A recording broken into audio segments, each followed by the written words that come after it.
형부, 지리애야, 우리 진짜 이러면 안 돼. 알아요. 근데 멈출 수가 없어요. 형부 생각만 하면 가슴이 떨려요. 이거 사랑인 것 같아요. 나도 미치겠어. 일하다가도 내 생각만. 남편이 지혜를 벽에 밀어붙였다. 지혜가 남편의 목에 팔을 감았다. 두 사람이 키스했다. 길고 깊게. 남편의 손이 지혜의 잠옷 아래로 들어갔다. 허벅지를 쓰다듬고 더 위로 올라갔다. 지혜가 남편의 등을 긁었다. 남편이 지혜를 들어 올렸다. 지혜의 다리가 남편의 허리를 감쌌다. 그 상태로 남편이 작은 방 쪽으로 걸어갔다. 문이 열리고 닫혔다. 인생보다 더 드라마 같은 이야기, 감동과 충격의 막장 드라마 시리즈. 누구나 공감할 수 있는 가족 이야기, 배신과 집착, 그리고 반전까지 실제보다 더 현실 같은 드라마로 여러분을 찾아갑니다.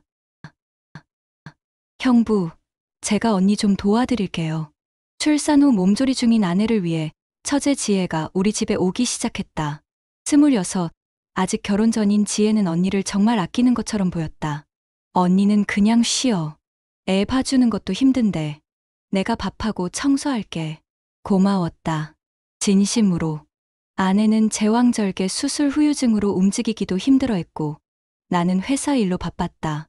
지혜가 없었다면 우리 부부는 정말 힘들었을 것이다. 첫 주는 평화로웠다. 지혜는 정말 헌신적으로 언니를 돌봤다. 아기 기저귀를 갈고 분유를 먹이고 빨래를 하고 청소를 했다. 남편도 처제 덕분에 정말 많이 편해졌다며 고마워했다. 하루는 새벽 2시에 아기가 울어서 잠에서 깼다. 아내는 진통제를 먹고 깊이 잠들어 있었다. 거실로 나가니 지혜가 아기를 안고 분유를 먹이고 있었다. 형부, 깨우려던 참이었어요. 제가 못 재워서. 아니야, 고마워. 이렇게 늦게까지 힘들지. 아니에요. 저 조카 너무 예뻐요. 그날 밤, 지혜는 우리 집 안방 옆 작은 방에서 잤다. 아기 돌보기가 힘들어서 당분간 우리 집에 머물겠다고 했다. 장모님도 건강이 안 좋으셔서 오히려 좋은 일이라며 허락하셨다. 한 달이 지났다. 지혜는 거의 매일 우리 집에 있었다. 어느 날 퇴근하고 집에 들어서는데 거실에서 웃음소리가 들렸다. 지혜와 남편이 소파에 나란히 앉아 TV를 보고 있었다. 아, 여보 왔어? 밥 차려놨어. 언니는 아기 재우고 먼저 주무셨어요. 형부 기다리면서 형부랑 같이 먹으려고 제가 차렸어요. 둘이서 저녁을 먹는데 지혜가 자꾸 남편을 쳐다봤다. 형부는 많이 힘드시죠? 언니가 요즘 예민해져서. 아니야. 출산하고 힘든 거 당연하지. 그래도요. 아까도 형부한테 짜증 내시던데. 형부는 매일 회사 다녀오시는데 집에 와서도 편히 못 쉬시잖아요. 묘하게 아내를 탓하는 듯한 말투였다. 하지만 남편은 부정하지 않았다. 좀 힘들긴 해. 제가 좀 더 도와드릴게요. 형부 퇴근하시면 제가 맥주라도 드릴게요. 스트레스 푸셔야죠. 그날 밤, 남편과 지혜는 거실에서 맥주를 마셨다. 나는 안방에서 이불을 덮고 있었지만 문틈으로 새어나오는 대화 소리가 들렸다. 형부, 사실 언니, 결혼 전부터 좀 제멋대로였어요. 제가 동생이라 말 못했지만. 그래? 네. 형부가 너무 잘해주셔서 그동안 참으셨던 거예요. 근데 애 낳고 나서는 더 심해진 것 같아요. 지혜야, 그런 말은. 죄송해요. 제가 주제 넘게. 근데 형부는 진짜 좋은 분이신데 언니가 너무 형부를 당연하게 생각하는 것 같아서요. 대화는 1시간 넘게 이어졌다. 점점 목소리가 작아져서 내용이 잘 들리지 않았다. 자정이 넘어서야 남편이 안방으로 돌아왔다. 다음 날부터 남편의 태도가 확연히 달라졌다. 또 애 울어? 좀 조용히 못 시켜. 여보, 아기가 아픈가 봐. 병원 같이 가줄 수 있어? 나 바빠. 지혜한테 부탁해. 아내에게는 차갑게 대하면서 지혜에게는 다정했다. 지혜가 저녁을 차리면 역시 지혜 요리가 제일 맛있어라며 칭찬했고 지혜가 청소를 하면 고생 많아라며 머리를 쓰다듬었다. 나는 그 모습을 보며 가슴이 답답했다. 출산 후 힘들어하는 아내에게 왜 저렇게 차갑게 구는 걸까? 일주일 후 급한 회의가 취소돼서 일찍 퇴근했다. 집에 들어서는데 이상하게 조용했다. 아기도 안 울고 아무 소리도 들리지 않았다. 안방을 확인하니 아내와 아기가 자고 있었다. 그럼 지혜는 거실로 나왔다. 소파에서 속삭이는 소리가 들렸다. 형부, 정말 괜찮아요? 언니가. 괜찮아. 약 먹고 자서 깊이 잘 거야. 요즘 매일 수면제 먹더라. 언니도. 참. 형부 혼자 힘들게 하고, 저 같으면 형부 절대 안 힘들게 할 텐데. 조용히 다가가서 벽 뒤에 숨어 지켜봤다. 지혜가 남편의 넥타이를 고쳐매고 있었다. 필요 이상으로 가까이 붙어서, 형부, 셔츠에 커피 얼룩 있어요. 제가 빨아드릴게요. 벗으세요. 아, 괜찮아. 에이, 언니는 형부 옷도 제대로 안 챙겨주잖아요. 제가 할게요. 남편이 머뭇거리다가 셔츠를 벗었다. 지혜가 그걸 받아 들고는 남편의 맨가슴에 손을 가져다 댔다. 형부, 운동 다시 시작하셨어요? 예전보다 더 단단해진 것 같은데. 손이 천천히 남편의 가슴을 따라 내려갔다. 복근을, 옆구리를 따라. 지혜야. 네? 지혜의 목소리가 달콤하게 속삭였다. 우리, 이러면 안 되는 거 알지? 알아요. 근데, 형부도 저한테 끌리잖아요. 제가 느껴요. 남편이 대답하지 않았다. 지혜가 한 발짝 더 다가갔다. 이제 두 사람의 몸이 거의 붙을 정도로 가까웠다. 언니는 요즘 형부 쳐다보지도 않잖아요. 살도 쪘고, 화장도 안 하고, 맨날 추리닝만 입고. 근데 저는 매일 형부 보고 싶어서 여기 오는 거예요. 형부 위해서 예쁘게 입고, 화장하고 오는 거예요. 지혜는 그날도 짧은 원피스에 화장을 진하게 하고 있었다. 지혜야, 정말. 형부도 그렇죠? 솔직해져요. 저랑 있을 때가 더 편하죠? 저 보면. 마음이 흔들리죠? 남편의 손이 지혜의 어깨로 향했다. 천천히, 망설이듯이. 하지만 결국 그 손은 지혜의 가느다란 어깨에 닿았다. 지혜가 남편의 품으로 한 걸음 더 파고들었다. 형부.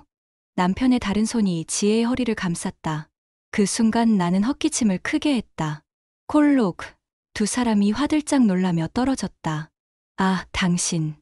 일찍 왔어. 응. 회의 취소됐어. 지혜가 황급히 주방으로 갔다. 남편은 소파에 앉아 태연한 척했지만 귀까지 빨개져 있었다. 나는 아무 말 없이 안방으로 들어갔다. 가슴이 두근거렸다. 방금 본 게 맞나? 내가 잘못 본 건가? 그날 밤 잠이 오지 않았다. 새벽 1시쯤 화장실 가려고 일어났는데 복도에서 인기척이 들렸다. 작은 방 문이 천천히 열리고 지혜가 나왔다.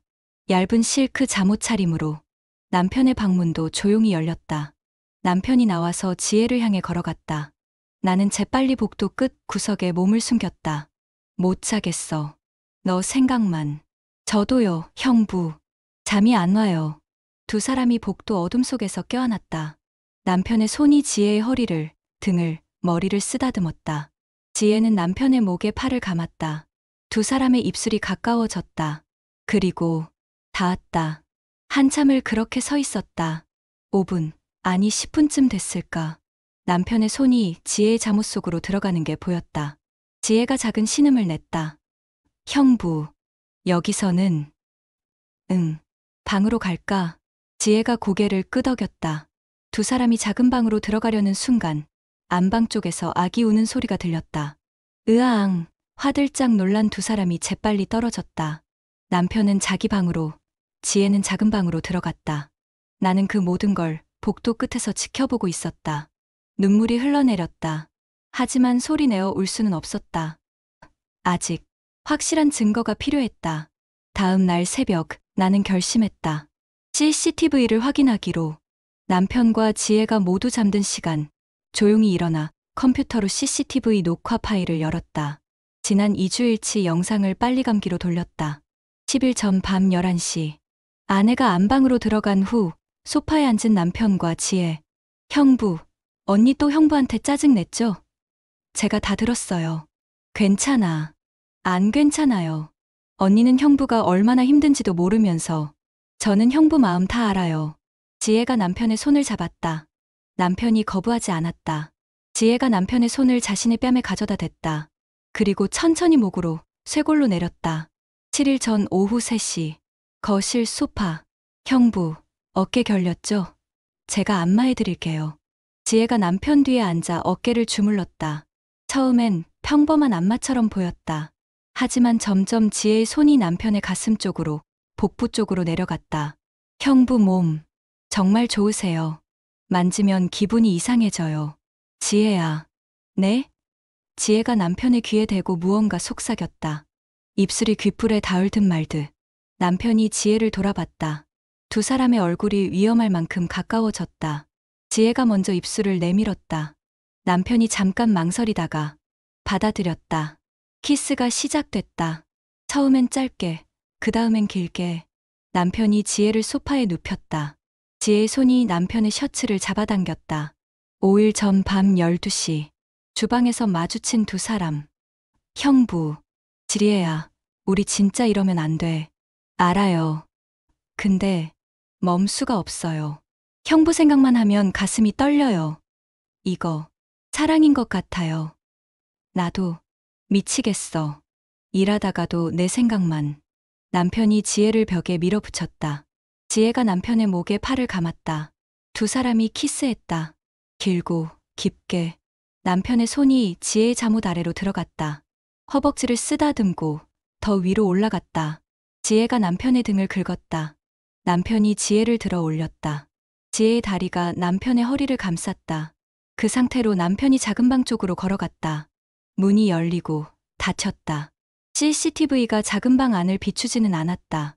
하지만 30분 후 남편이 방에서 나오는 모습이 찍혔다.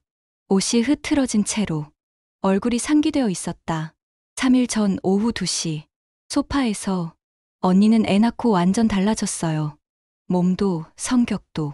형부 불쌍해요. 예전엔 그래도 예뻤는데. 그런 말 하지 마. 사실이잖아요. 배에 튼살 생기고 가슴은 처지고 얼굴은 부었고. 형부도 솔직히 실망하셨죠? 지혜야. 저 보세요, 형부. 저는 언니보다 8살 어리고 몸매도 훨씬 낫고 피부도 탄력 있고. 형부가 저 선택하셨으면 좋겠어요. 지혜가 자신의 원피스 어깨끈을 내렸다. 쇄골이 드러났다. 만져보세요. 제 피부. 언니랑 다르죠? 남편의 손이 떨리며 지혜의 어깨로 향했다. 쇄골을 타고 내려갔다. 지혜가 눈을 감고 신음했다. 좋아요. 더. 두 사람이 다시 얽혔다. 이번엔 더 격렬하게. 남편이 지혜를 소파에 눕혔다. 지혜가 남편의 셔츠 단추를 하나씩 풀기 시작했다. 첫 번째, 두 번째, 세 번째. 셔츠가 벗겨졌다. 지혜의 손이 남편의 가슴을, 복근을 타고 내려갔다. 허리춤을 잡아당겼다. 남편이 지혜의 원피스를 올렸다. 허벅지가 더 위가 드러났다. 카메라가 포착한 시간이 30분 넘게 이어졌다. 소파 위에서 두 사람의 실루엣이 하나가 되었다. 떨어지기를 반복했다. 숨소리가 신음이 CCTV 마이크에 희미하게 잡혔다. 형부. 아, 지혜야. 두 사람의 몸이 격렬하게 움직였다. 남편의 손이 지혜의 머리를, 등을, 허리를 쓰다듬었다. 지혜가 남편의 등을 긁고 목을 깨물었다. 영상은 계속됐다. 1시간이 지나도록 두 사람은 떨어지지 않았다. 소파에서 바닥으로, 다시 소파로. 자세를 바꾸고, 각도를 바꾸고. 지혜가 남편 위에 올라탔다. 몸을 흔들었다. 남편이 지혜의 허리를 잡고 리듬을 맞췄다. 더 세게. 지혜의 목소리가 들렸다. 남편이 다시 위치를 바꿨다. 이번엔 남편이 지혜를 소파 팔걸이에 기대게 하고 뒤에서. 어제 밤 1시. 작은 방에서 나온 지혜. 남편의 방에서 나온 남편. 복도에서 만난 두 사람. 오늘은 들어가도 될까? 언니 수면제 먹고 완전히 잠들었어. 괜찮아. 오늘은 시간 제한 없이 천천히 할 수 있어. 지혜가 미소 지었다. 좋아요. 오늘은 제대로. 두 사람이 작은 방으로 들어갔다. 문이 닫혔다. 1시간, 2시간이 지났다. 새벽 3시가 넘어서야 남편이 방에서 나왔다. 옷을 여미며 얼굴에 땀이 가득했다. 목에는 붉은 자국이 여러 개 찍혀 있었다. 더 이상 볼 수 없었다. 손이 떨려서 마우스를 잡을 수가 없었다. 구역질이 났다. 화장실로 달려가 토했다. 남편의 휴대폰도 확인했다. 암호는 우리 결혼기념일에서 지혜의 생일로 바뀌어 있었다. 몇 번의 시도 끝에 열렸다. 카톡 기록이 수백 개. 오늘 밤에도 올 수 있어? 너 너무 보고 싶어, 형부. 저도요. 언니 재우고 나갈게요. 30분만 기다려요. 어젯밤 너무 좋았어. 내 몸이 자꾸 생각나, 형부. 저도요. 아직도 여운이 남아있어요. 만지고 싶어요. 너랑 있으면 진짜 살 것 같아. 형수는 이제 아무 감정 없어. 언니는 형부 소중함을 몰라요. 제가 형부 더 행복하게 해드릴 수 있어요. 다음엔 우리 모텔 갈까? 집에서는 불안해. 좋아요. 형부가 원하시는 거 다 해드릴게요. 너 정말 못 참겠어. 지금 당장 안고 싶어. 형부, 참아요. 몇 시간만 더. 밤 되면 제가 형부 방으로 갈게요. 사진도 있었다. 지혜가 보낸 사진. 거울 셀카. 속옷 차림으로. 형부, 오늘 이거 입고 갈게요. 마음에 드세요? 남편의 답장. 미치겠어. 빨리 와. 또 다른 사진. 이번엔 더 노골적인. 욕실에서 찍은 듯한. 형부 생각하면서 샤워해요. 보고 싶어요. 나도. 오늘은 더 오래. 영상 파일도 있었다. 남편이 직접 찍은 듯한. 작은 방에서. 침대 위에서. 지혜와 함께. 소리가 나왔다. 신음이. 웃음소리가. 형부 최고예요. 지혜야, 너무 예뻐. 영상 속 두 사람은 거침없었다. 카메라를 의식하지 않았다. 아니, 오히려 카메라를 보며 즐기는 것 같았다. 나는 더 이상 볼 수 없었다. 휴대폰을 던졌다. 바닥에 떨어진 휴대폰에서 여전히 소리가 났다. 아, 형부. 새벽 5시. 나는 모든 증거를 USB에 담았다. CCTV 영상, 카톡 캡처, 사진, 영상까지. 손이 떨렸지만 차분하게 작업했다. 그리고 온라인 커뮤니티에 접속했다. 제목 출산 후 산후조리 도와준다던 처제와 남편, CCTV에 다 찍혔습니다. 충격 실화. 내용을 작성했다. 상황 설명과 함께 증거를 올렸다. CCTV 영상 중 일부.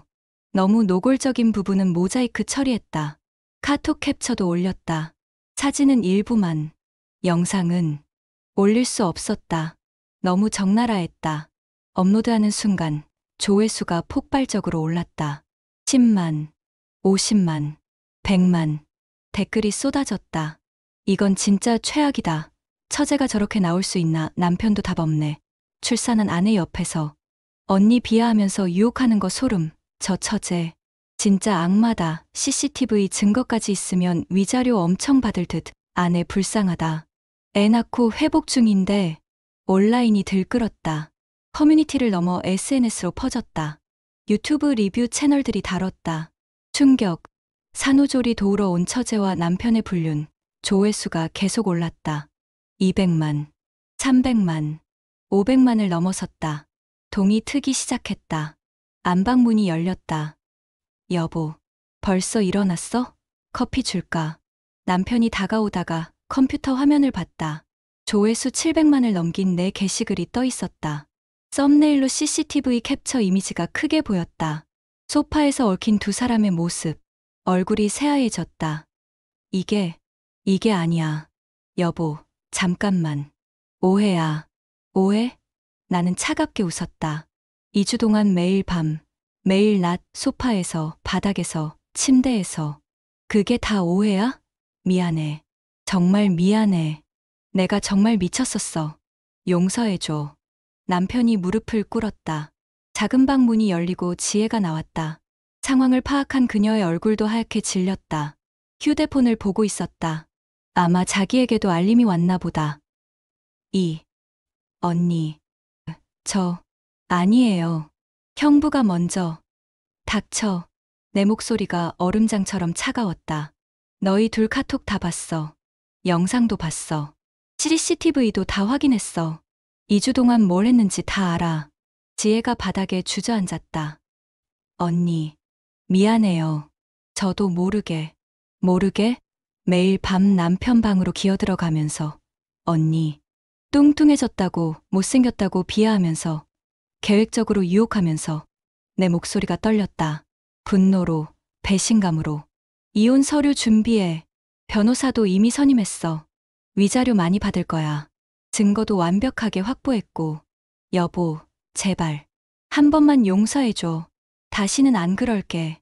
다시는 2주 동안 매일 밤 안 왔으면서 소파에서, 바닥에서, 침대에서 영상까지 찍으면서 남편이 얼굴을 가렸다. 그건 지혜가. 나 탓하지 마. 지혜가 소리쳤다. 형부가 먼저 손잡았잖아요. 형부가 먼저 키스했잖아요. 뭐. 남편이 지혜를 돌아봤다. 너가 먼저 유혹했잖아. 두 사람이 서로를 비난하기 시작했다. 보기 흉한 광경이었다. 둘 다 닥쳐. 내가 차갑게 말했다. 지혜, 너 오늘 당장 나가. 다시는 우리 집 문 앞에도 얼씬거리지 마. 엄마한테도 다 말할 거야. 언니, 제발, 제발은 무슨. 언니가 출산하고 고생할 때 언니 남편이랑 자고 있었던 내가 무슨 얼굴로 제발이야. 지혜가 울기 시작했다. 하지만 나는 동정심이 들지 않았다. 30분 안에 짐 싸서 나가. 안 그러면 경찰 불러. 그날 우리 집은 완전히 무너졌다. 지혜는 집에서 쫓겨났고 남편은 짐을 싸서 나갔다. 장모님과 장인어른이 달려왔다. 장모님은 지혜를 쫓아가 뺨을 때렸다고 했다. 내가 어떻게 너를 키웠는데. 장인어른은 남편을 찾아가 주먹을 날렸다고 했다. 내 딸이 목숨 걸고 애 낳았는데 내가 그 옆에서. 온라인은 며칠 동안 이 이야기로 떠들썩했다. 조회수는 1000만을 넘었다. 뉴스에도 나왔다. 산후조리 도우러 온 처제와 남편의 불륜, CCTV로 발각, 인터뷰 요청이 쏟아졌다. 하지만 나는 모두 거절했다. 이제 조용히 살고 싶었다. 한 달 후 이혼 소송이 시작됐다. 변호사는 이 정도 증거면 위자료 최대한 받을 수 있다고 말했다.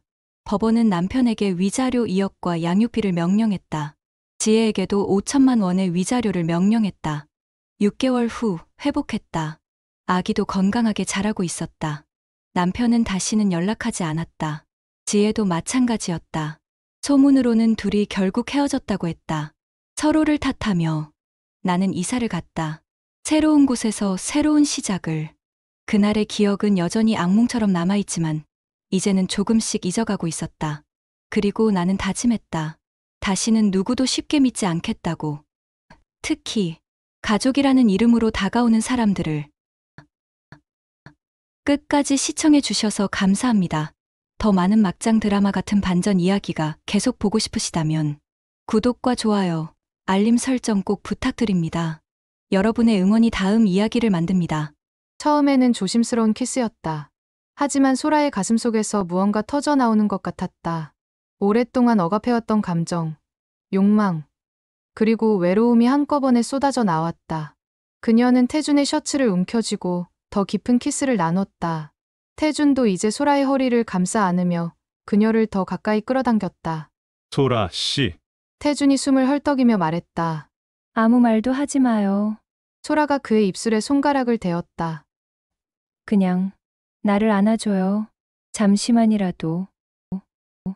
인생보다 더 드라마 같은 이야기. 감동과 충격의 막장 드라마 시리즈. 누구나 공감할 수 있는 가족 이야기. 배신과 집착. 그리고 반전까지 실제보다 더 현실 같은 드라마로 여러분을 찾아갑니다. 병실 창문으로 비치는 아침 햇살이 소라의 지친 얼굴을 비추고 있었다. 그녀는 밤새 잠들지 못한 채 남편 민준의 산소호흡기 소리를 들으며 밤을 지새웠다. 매일 아침 6시, 소라는 남편의 얼굴을 부드럽게 닦아주고 약을 챙기는 것으로 하루를 시작했다. 그녀의 손길은 10년 전 결혼식 날처럼 여전히 사랑으로 가득했지만 그 눈빛은 점점 공허해져 갔다. 오늘은 좀 어때요, 민준 씨? 오늘은 조금이라도 나아진 것 같아요? 소라는 대답을 기대하지 않으면서도 매일 같은 질문을 던졌다. 민준의 눈동자가 미세하게 움직였지만 그것이 인식의 표시인지 단순한 반사인지 소라는 더 이상 구분할 수 없었다. 그녀는 남편의 등을 마사지하고 링거줄을 점검하고 약을 정확한 시간에 투여했다. 간호사도 감탄할 정도로 완벽한 케어였다. 소라 씨, 정말 대단해요. 저희 병원 간호사들보다 더 꼼꼼하게 챙기시네요. 그런데 당신도 좀 쉬셔야 해요. 이렇게 계속 무리하시면 건강 망치세요. 주치의의 말에 소라는 미소를 지었지만 그 미소 뒤에는 3년간의 무거운 피로가 숨겨져 있었다. 소라의 하루는 철저히 민준을 중심으로 돌아갔다. 아침에 일어나 병원에 도착하면 그녀는 남편의 몸을 부드러운 수건으로 닦아주고 욕창이 생길까봐 등과 엉덩이를 주물러 주었다. 간호사가 바쁠 때는 소라가 직접 기저귀를 갈아주기도 했다. 예전에 그렇게 사랑했던 남편의 알몸을 보면서도 이제는 단지 환자를 돌보는 간병인의 마음일 뿐이었다. 민준 씨, 입 벌려봐요. 오늘은 당신이 좋아하던 사과 맛이에요. 소라는 매일 영양제를 먹이면서 마치 어린아이를 달래듯 말을 걸었다. 민준의 입가에 흘러내린 영양제를 닦아주는 소라의 손길은 참으로 다정했다. 하지만 그 손길이 떨리고 있다는 것을 아무도 알지 못했다. 매일 밤 소라는 병원 의자에 앉아 잠이 들곤 했다. 요즘에는 병원 침대 옆에 간이 침대를 두고 자는 날이 많아졌다. 그렇게 3년이 흘렀다.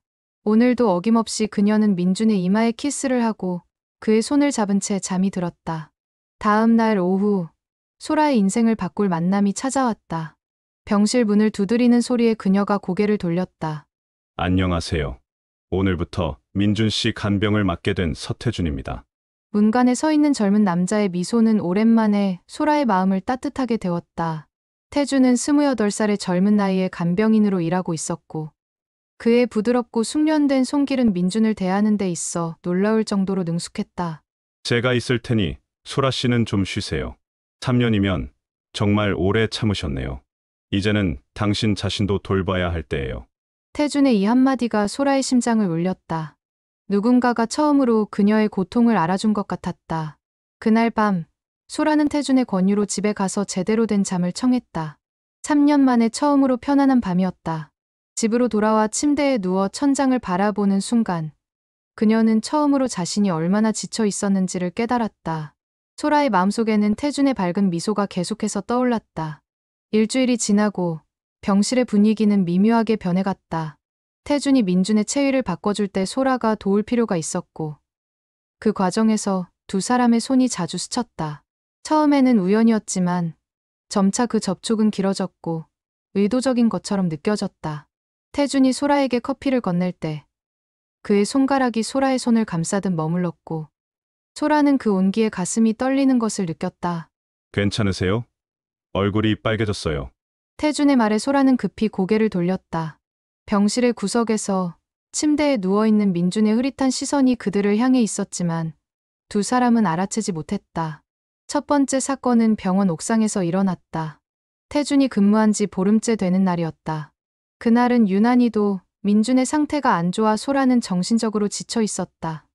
의사는 민준의 폐 상태가 악화되고 있다고 했고 새로운 치료, 방법을 시도해봐야 한다고 했다. 소라는 병실을 나와 옥상으로 향했다. 거기서 그녀는 하염없이 울었다. 소라 씨, 뒤에서 들리는 목소리에 소라는 급히 눈물을 닦았다. 태준이었다. 괜찮아요? 아래에서 찾았어요. 의사 선생님이 말씀하신 거. 너무 마음 쓰지 마세요. 의학은 항상 발전하고 있으니까요. 태준은 소라의 옆에 조용히 앉았다. 그는 아무 말도 하지 않고 그저 옆에 있어 주었다. 그의 존재만으로도 소라는 이상하게 위로가 되었다. 서울의 야경이 그들 앞에 펼쳐져 있었다. 반짝이는 빛들 사이로 차들이 작은 점처럼 움직이고 있었다. 가끔은 저도 도망치고 싶어요. 소라가 작은 목소리로 말했다. 그래도 돼요. 그런 생각해도 돼요. 태준은 소라의 손을 자연스럽게 잡았다. 당신은 이미 충분히 해냈어요. 누구도 당신을 탓할 수 없어요. 소라는 그 손길에 의지하듯 기대었다. 그녀의 어깨가 떨리고 있었다. 태준은 조심스럽게 팔을 뻗어 소라의 어깨를 감싸 안았다. 소라는 그대로 태준의 품에 안겨 오열했다. 그녀의 눈물이 태준의 셔츠를 적셨지만 그는 아무 말 없이 그녀를 안아주었다. 미안해요. 이러면 안 되는데. 소라가 중얼거렸다. 괜찮아요. 울고 싶을 때 우는 거예요. 태준의 손이 소라의 머리카락을 부드럽게 쓰다듬었다. 그때였다. 소라가 고개를 들어 태준을 바라봤다. 달빛 아래 그의 얼굴은 어딘가 신비로워 보였다. 소라는 자신도 모르게 그의 얼굴에 손을 뻗었다. 태준은 놀란 듯 눈을 크게 떴지만 소라의 손길을 피하지 않았다. 그녀의 손가락이 그의 뺨을 부드럽게 어루만졌다. 그리고 자연스럽게 마치 오랫동안 예정되어 있었던 것처럼 두 사람의 입술이 만났다. 처음에는 조심스러운 키스였다. 하지만 소라의 가슴속에서 무언가 터져 나오는 것 같았다. 오랫동안 억압해왔던 감정, 욕망, 그리고 외로움이 한꺼번에 쏟아져 나왔다. 그녀는 태준의 셔츠를 움켜쥐고 더 깊은 키스를 나눴다. 태준도 이제 소라의 허리를 감싸 안으며 그녀를 더 가까이 끌어당겼다. 소라 씨, 태준이 숨을 헐떡이며 말했다. 아무 말도 하지 마요. 소라가 그의 입술에 손가락을 대었다. 그냥 나를 안아줘요. 잠시만이라도. 옥상의 작은 벤치 위에서 두 사람은 서로의 온기를 나눴다. 달빛만이 그들의 증인이었다. 소라는 오랜만에 여자로서의 감각을 느꼈다. 태준의 손길은 그녀의 몸 구석구석을 일깨웠다. 그들은 옷을 벗지 않은 채로 서로를 탐험했다. 소라는 태준의 강한 손길 아래에서 몸을 떨었고, 태준은 소라의 향기에 취했다. 그들은 서로의 체온으로 차가운 밤 공기를 이겨냈다. 그날 밤 이후 두 사람의 눈빛은 달라졌다. 병실에서 그들은 철저히 프로페셔널한 모습을 유지했지만 민준이 없는 자리에서 그들은 서로에게 빠져들고 있었다. 한 달이 지난 어느 저녁, 소라와 태준은 병원 카페테리아에 앉아 있었다. 민준은 검사를 위해 다른 병동으로 옮겨진 상태였다. 이런 말 해도 될지 모르겠지만 소라 씨, 정말 아름다우세요. 첫날 봤을 때부터 그렇게 생각했어요. 태준의 갑작스러운 고백에 소라는 손에 든 커피잔을 떨어뜨릴 뻔했다. 오랜 시간 동안 여자로서 존재감을 잊고 살아온 그녀에게 이런 말은 너무나 오래된 감정을 불러일으켰다. 제가 어떻게 아름다울 수 있겠어요. 매일 병원에서 지쳐있는 모습뿐인데. 그래도 아름다워요. 특히 민준 씨를 바라볼 때 그 눈빛이요. 헌신적인 모습이 정말 아름다워요. 그런데 요즘은 그 눈빛이 저를 향할 때가 있어요. 맞나요? 소라는 대답 대신 고개를 숙였다. 그녀의 침묵은 인정이나 다름없었다. 소라 씨, 제가 혼란스러워요. 이런 감정이 들어서는 안 되는데 당신을 생각하면 가슴이 뛰어요. 당신의 향기만 맡아도 어지러워요. 당신의 손길이 닿을 때마다 전율이 느껴져요. 이런 말 해서는 안 되는 거 알아요. 하지만 태준 씨, 소라가 그의 말을 끊었다. 그녀의 눈에는 눈물이 고여 있었다. 저도, 그래요. 그 순간 두 사람 사이에 무언가가 변했다. 더 이상 말이 필요 없었다. 그들은 서로의 눈빛만으로 모든 것을 이해했다. 두 번째 사건은 비가 내리던 저녁, 병원 주차장에서 일어났다. 갑자기 쏟아진 폭우로 소라는 병원 로비에 발이 묶였다. 태준은 민준을 보살피고 퇴근하기 위해 로비로 내려왔다. 우산 없으세요? 제가 데려다 드릴게요. 태준의 제안에 소라는 고개를 끄덕였다. 태준은 소라를 감싸듯 우산 아래로 이끌었다. 빗줄기가 거세게 쏟아지는 가운데 두 사람은 주차장으로 향했다. 그들의 어깨가 스치면서 소라는 심장이 빠르게 뛰는 것을 느꼈다. 태준의 차 안에서 빗소리를 배경으로 소라는 가슴 속의 감정을 억누를 수 없었다. 그녀는 옆자리에 앉은 태준을 바라보았다. 태준도 그녀를 바라보고 있었다. 태준 씨, 소라가 입을 열었다. 우리 이대로 어디든 가버릴 수는 없을까요? 태준의 눈이 커졌다. 정말 그러고 싶으세요? 소라는 잠시 망설였다. 그러나 그녀의 마음은 이미 결정되어 있었다. 네, 단 하룻밤만이라도. 태준은 대답 대신 차를 출발시켰다. 그들은 말없이 도심을 벗어나 한강변의 한적한 모텔로 향했다. 빗줄기가 차창을 두드리는 소리만이 차 안을 채웠다. 모텔 방 문이 닫히는 순간 모든 이성적인 생각이 사라졌다. 태준이 소라를 벽에 밀어붙이고 격렬하게 키스했다. 소라는 태준의 셔츠 단추를 풀었고 태준은 소라의 블라우스를 벗겼다. 그들의 옷이 바닥에 흩어졌다. 소라야. 태준이 소라의 목에 키스하며 속삭였다. 태준 씨, 소라는 태준의 강한 손길에 몸을 맡겼다. 그들은 침대로 넘어졌다. 소라는 오랜만에 느끼는 욕망에 온몸이 떨렸다. 태준은 소라의 몸 구석구석에 키스하며 그녀의 아름다움을 찬양했다. 그들의 몸이 하나가 되는 순간 소라는 눈물을 흘렸다. 그것은 죄책감의 눈물이면서도 동시에 해방감의 눈물이었다. 사랑해, 소라야. 태준의 속삭임이 소라의 귓가에 울렸다. 빗소리를 배경으로 그들은 밤새 서로를 탐험했다. 소라는 오랫동안 잊고 있었던 욕망을 태준을 통해 분출했다. 그녀의 흐트러진 머리카락, 땀에 젖은 피부, 그리고 충만한 표정은 3년간 병실에서 보였던 그녀의 모습과는 전혀 달랐다. 새벽이 밝아올 무렵, 소라는 태준의 팔에 안겨 잠이 들었다. 그것은 3년 만에 처음으로 편안한 잠이었다. 다음 날 아침, 소라는 서둘러 병원으로 돌아갔다. 병실에 들어서자 민준의 흐릿한 눈빛이 그녀를 맞이했다. 소라는 죄책감으로 가슴이 조여들었지만 동시에 어제의 기억이 그녀의 몸을 달궜다. 그녀는 평소처럼 민준의 머리카락을 쓰다듬고 약을 챙겼다. 하지만 그녀의 손길은 전과 달리 미세하게 떨리고 있었다. 그날 오후 태준이 출근했을 때 두 사람은 겉으로는 평소와 다름없이 행동했다. 하지만 그들의 눈빛은 서로에게 모든 것을 말해주고 있었다. 때로는 우연을 가장한 손길이 스쳤고 때로는 눈빛만으로 대화를 나눴다. 세 번째 사건은 병원 근처 태준의 원룸에서 일어났다. 그날은 민준의 상태가 오랜만에 안정적이어서 소라는 잠시 병원을 벗어날 수 있었다. 태준은 그녀를 자신의 원룸으로 초대했다. 작지만 제 공간이에요. 태준이 문을 열며 말했다. 원룸은 정말 작았지만 정갈하게 정리되어 있었다. 침대, 작은 책상, 그리고 간이 주방이 전부였다. 소라는 태준이 침대 위에 놓인 인형들을 보고 미소를 지었다. 인형을 좋아하나 봐요? 태준은 수줍게 웃었다.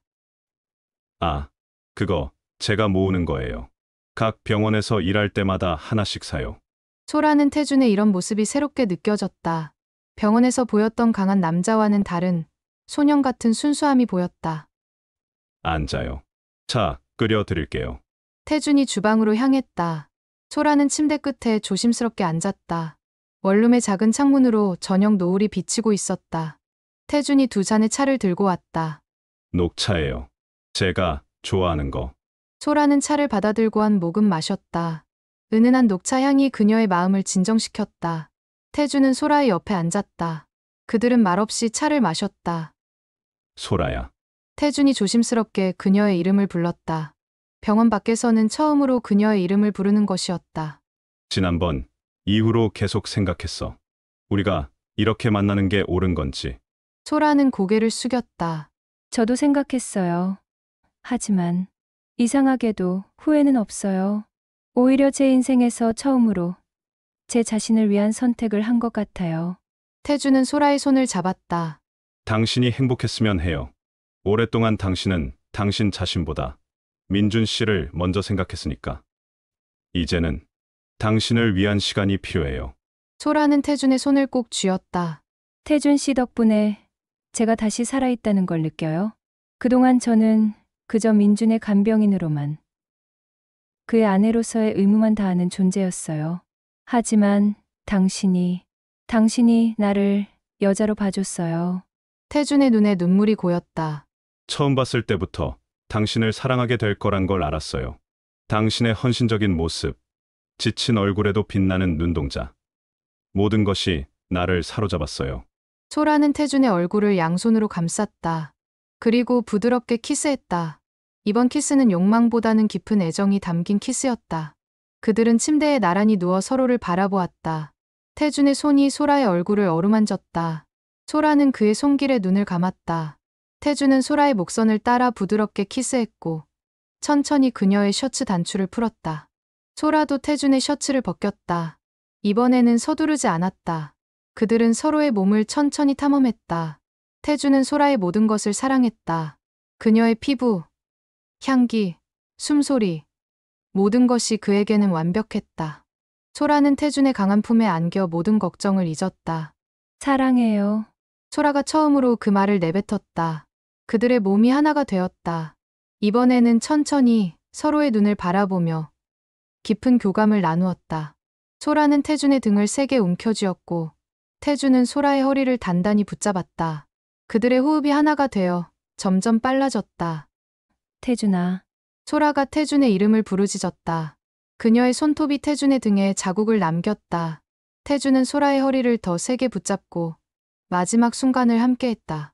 두 사람은 땀에 젖은 채 서로를 껴안았다. 소라의 머리카락이 태준의 가슴에 흩어졌다. 이렇게 행복해도 되는 걸까? 소라가 태준의 가슴에 귀를 대고 속삭였다. 당연하지. 태준은 소라의 머리카락을 쓰다듬었다. 당신은 행복할 자격이 있어. 그날 밤 소라는 병원에 돌아가지 않고 태준의 품에서 잠이 들었다. 네 번째 사건은 민준이 수술을 받던 날 일어났다. 민준의 상태가 악화되어 응급수술이 필요했다. 소라는 수술실 앞 대기실에서 초조하게 기다렸다. 태준도 함께였다. 수술은 예상보다 오래 걸렸고 밤이 깊어갔다. 소라야, 괜찮을 거야. 태준이 소라의 어깨를 감쌌다. 소라는 태준에게 기대어 울었다. 만약 민준이 깨어나지 못하면 어떡해요? 내가 이런 짓을 하는 동안 태준은 소라의 입술에 손가락을 대었다. 그런 생각하지 마. 당신이 3년 동안 얼마나 헌신했는지 모두가 알아. 당신이 얼마나 민준 씨를 사랑했는지도. 우리가 이렇게 된 것은 당신의 잘못이 아니야. 소라는 태준의 가슴에 얼굴을 묻었다. 그들은 대기실의 소파에 나란히 앉아 있었다. 병원 복도는 적막했다. 간간히 간호사들이 바쁘게 지나다녔지만 수술실의 붉은 불빛은 여전히 꺼지지 않았다. 자정이 넘어갔다. 소라는 태준의 어깨에 기대어 잠시 잠이 들었다. 태준은 그녀의 머리카락을 조용히 쓰다듬으며 그녀를 지켜보았다. 그는 소라의 긴 속눈썹, 잠든 얼굴의 평온함을 바라보며 가슴이 아팠다. 그는 이 여자를 사랑했다. 그러나 그녀가 처한 상황, 그녀의 결혼, 그리고 민준의 존재가 그들 사이에 놓여 있었다. 새벽 2시, 수술실 문이 열렸다. 소라는 화들짝 놀라 일어났다. 의사가 마스크를 내리며 다가왔다. 수술은 성공적이었습니다. 하지만 아직 안심할 단계는 아닙니다. 48시간이 고비가 될 겁니다. 소라는 안도의 한숨을 내쉬었다. 의사가 떠난 후 그녀는 태준의 품에 안겨 울었다. 그것은 안도의 눈물이자 죄책감의 눈물이기도 했다. 민준이 살았어요. 다행이에요. 소라가 흐느꼈다. 그래, 다행이야. 태준의 목소리에는 미묘한 감정이 담겨 있었다. 소라는 태준의 눈을 바라봤다. 태준 씨, 우리 이대로 괜찮은 걸까요? 태준은 잠시 망설였다. 그는 소라를 사랑했지만 이런 상황이 그에게도 쉽지 않았다. 모르겠어요. 하지만 지금은 당신이 필요한 곳에 있어야 할 것 같아요. 소라는 고개를 끄덕였다. 그녀는 중환자실로 이동한 민준을 보기 위해 자리를 떴다. 태준은 홀로 대기실에 남았다. 그의 마음은 복잡했다. 그는 소라를 사랑했지만 그녀가 병든 남편을 두고 자신을 선택하기를 바라는 것이 과연 옳은 일인지 혼란스러웠다. 다음 날 새벽, 소라는 중환자실 의자에서 잠이 들었다. 태준이 조용히 문을 열고 들어왔다. 그는 소라에게 담요를 덮어주고 민준의 침대 쪽으로 다가갔다. 태준은 산소호흡기를 달고 있는 민준을 바라봤다. 처음으로 그는 이 남자에 대한 죄책감을 느꼈다. 민준의 창백한 얼굴, 약해진 몸, 그리고 그럼에도 불구하고 여전히 남아있는 품위가 그를 마음 아프게 했다. 미안합니다. 태준이 작은 목소리로 말했다. 당신의 아내를 빼앗아서. 그때 민준의 손가락이 미세하게 움직였다. 태준은 놀라 뒤로 물러섰다. 민준의 눈이 희미하게 떠졌다. 그의 흐릿한 눈동자가 태준을 향했다. 태준은 숨을 멈췄다. 민준의 눈에는 무언가 알 수 없는 감정이 담겨 있었다. 순간 태준은 민준이 모든 것을 알고 있다는 느낌을 받았다. 그와 소라의 관계, 그들의 배신, 모든 것을. 태준은 그 시선을 견디지 못하고 병실을 서둘러 나왔다. 복도에서 태준은 벽에 등을 기대고 심호흡을 했다. 그의 가슴은 죄책감으로 무거웠다. 이것이 옳은 일인가? 그는 소라를 정말 사랑하지만 이런 상황에서의 사랑이 과연 진정한 사랑일 수 있을까? 며칠 후 민준의 상태는 안정되어 일반 병실로 돌아왔다. 소라는 다시 일상적인 간병을 시작했고 태준도 여전히 그들을 돕고 있었다. 겉으로 보기에 모든 것이 예전과 같았지만 세 사람 사이의 공기는 묘하게 달라져 있었다. 어느 비 오는 밤, 소라와 태준은 다시 한번 위험한 선을 넘게 되었다. 민준은 수면제 효과로 깊이 잠들어 있었고 병실은 조용했다. 소라는 병실 소파에 지쳐 앉아 있었고 태준은 그녀 옆에 앉았다. 오늘도 비가 오네요. 태준이 창밖을 바라보며 말했다. 우리가 처음 함께 있었던 날도 비가 왔었죠. 소라가 작은 미소를 지었다. 태준은 소라의 손을 잡았다. 그들의 손가락이 자연스럽게 얽혔다. 소라는 태준 쪽으로 몸을 기울였고 태준은 그녀의 허리를 감싸 안았다. 그들의 입술이 만났다. 처음에는 부드러운 키스였지만 곧 그것은 격정적인 것으로 변했다. 소라는 태준의 무릎 위에 앉았다. 그녀의 블라우스 단추가 풀렸고 태준의 셔츠도 벗겨졌다. 그들은 더 이상 주변을 신경 쓰지 않았다. 소라의 치마가 올라갔고 태준의 벨트가 풀렸다. 소라야. 태준이 소라의 목에 키스하며 속삭였다. 태준아, 나 미치겠어. 당신이 필요해. 소라가 헐떡이며 대답했다.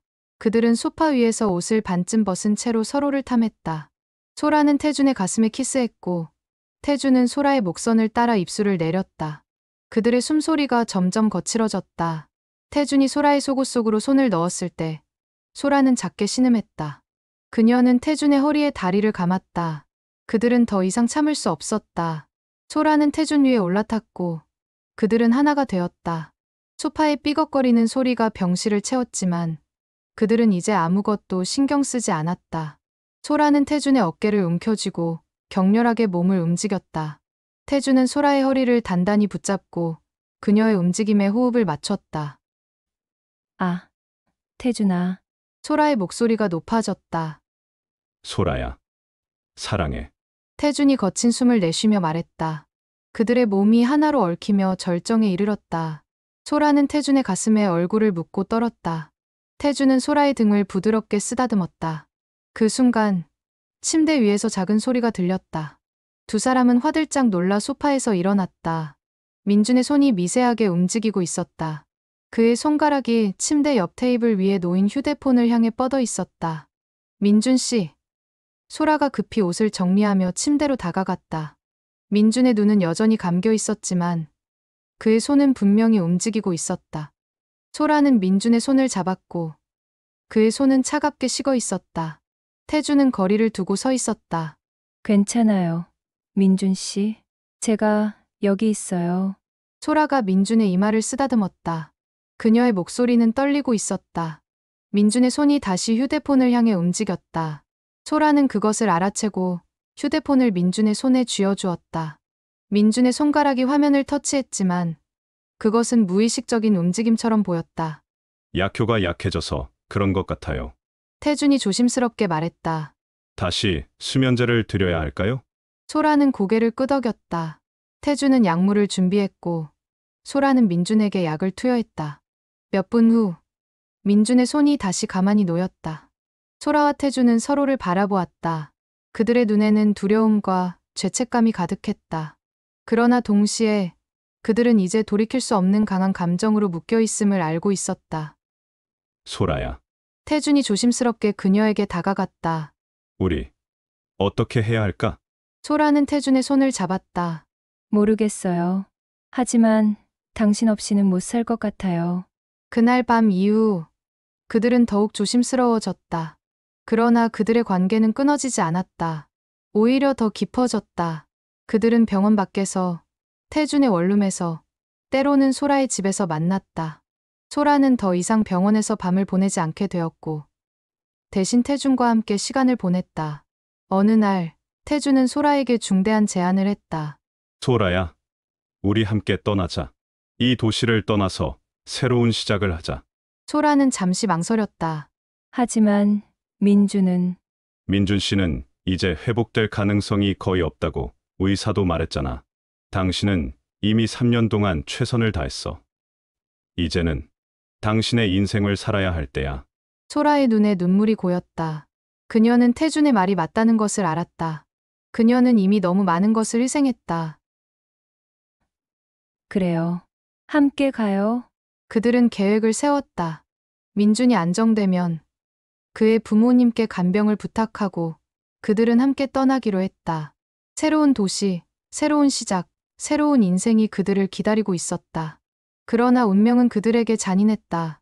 계획을 세운 지 일주일 후 민준의 상태가 급격히 악화되었다. 의사들은 최선을 다했지만 민준의 몸은 이미 한계에 도달해 있었다. 소라는 병원에서 밤을 새웠다. 태준도 그녀 곁을 지켰다. 새벽녘, 민준의 심장 모니터에서 긴 경고음이 울렸다. 의료진이 달려왔지만 이미 늦었다. 민준은 마지막 숨을 거뒀다. 소라는 충격과 슬픔으로 무너졌다. 그녀는 민준의 손을 잡고 울었다. 태준은 그녀의 어깨에 손을 얹고 위로했지만 그의 눈에도 눈물이 맺혀 있었다. 그들의 마음에는 슬픔과 함께 복잡한 감정이 교차했다. 죄책감, 안도감, 그리고 앞으로의 불안감. 민준의 장례식이 준비되었다. 소라는 완벽한 애도의 표정으로 조문객들을 맞았다. 그녀는 외견상 비탄에 잠긴 과부의 모습이었지만 내면에는 혼란스러운 감정들이 휘몰아치고 있었다. 태주는 병원 간병인으로서 장례식에 참석했지만 소라와는 거리를 두었다. 장례식 마지막 날, 민준의 동생이 늦게 도착했다.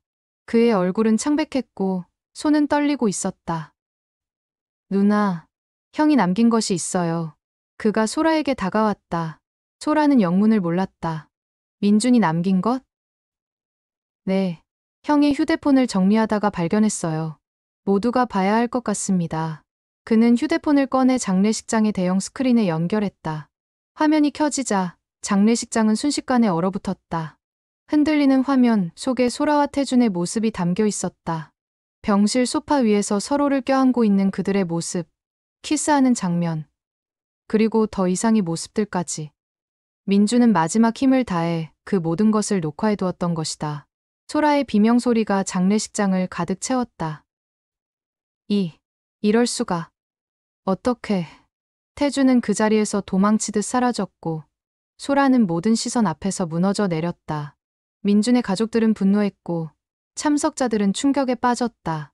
소라는 모든 사람들의 손가락질 속에서 장례식장을 빠져나왔다. 그날 밤 소라는 태준을 찾아갔다. 그러나 태준의 원룸은 이미 비워져 있었다. 그는 흔적도 없이 사라졌다. 소라는 원룸 앞에 주저앉아 울었다. 그녀의 눈앞에 민준의 마지막 눈빛이 스쳐 지나갔다. 그것은 분노도 슬픔도 아닌 깊은 이해의 눈빛이었다. 마치 나는 모든 것을 알고 있었다는 메시지를 담은 것 같았다. 그리고 그것은 그의 마지막 복수였다. 소라는 모든 것을 잃었다. 남편, 명예, 그리고 잠시나마 그녀를 위로했던 사랑까지. 민준이 남긴 마지막 선물은 진실이었고 그 진실은 소라에게 영원한 심판이 되었다. 그녀의 가슴에는 후회와 슬픔만이 가득했다. 태주는 그녀의 인생에서 완전히 사라졌고 그녀는 혼자 남겨졌다.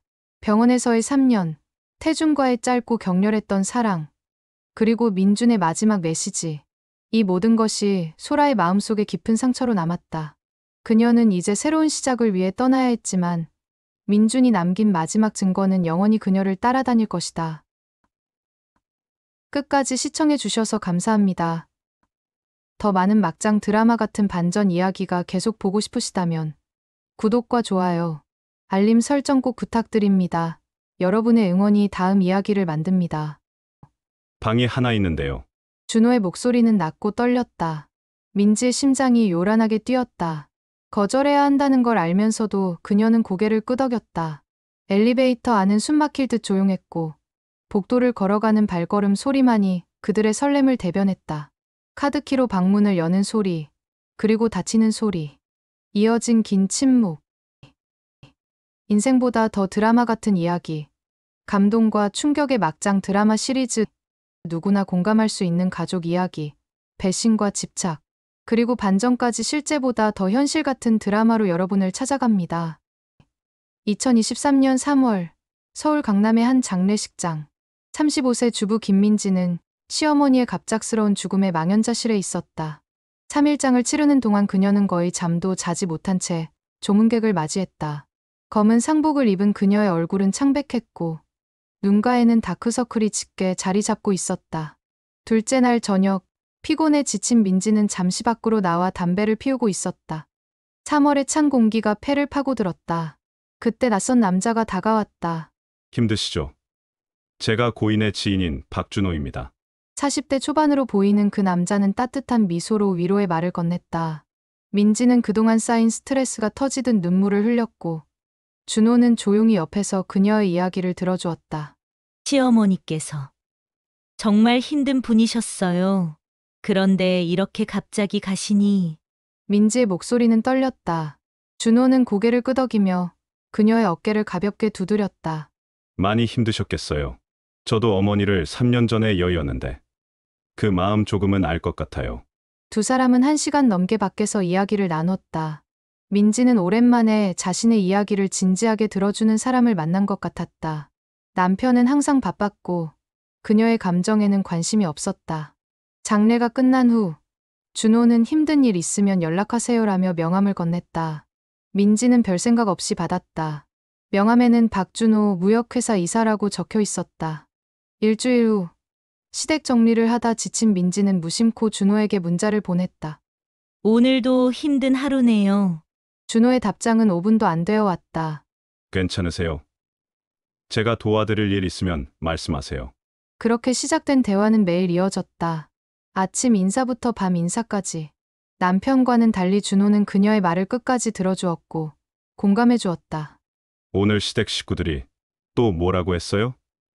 힘드시겠어요. 제가 커피라도 한 잔 사드릴까요?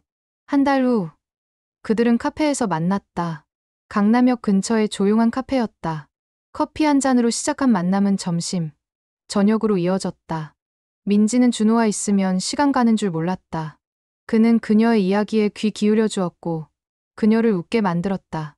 민지 씨는 웃을 때 정말 예뻐요. 준호의 말에 민지는 얼굴이 붉어졌다. 남편에게서는 들어본 적 없는 말이었다.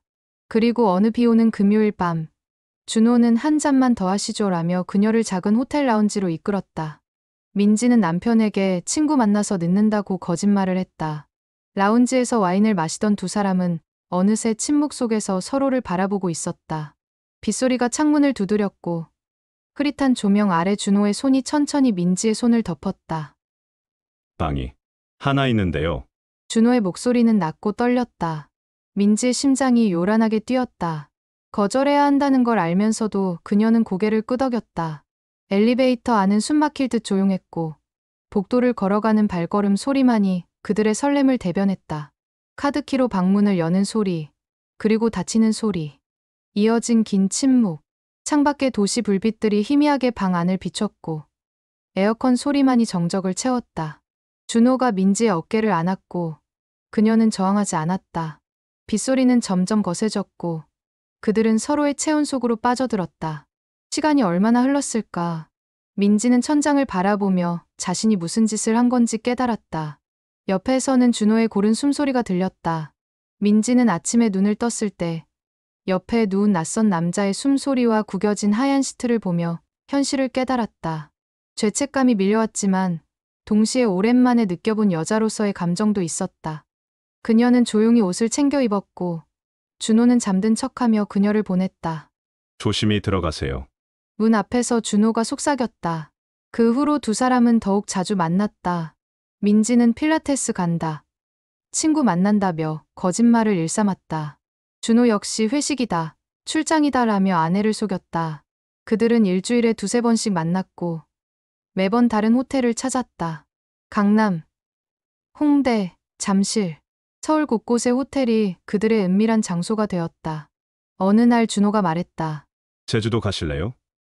2박 3일 정도. 민지는 잠시 망설였다.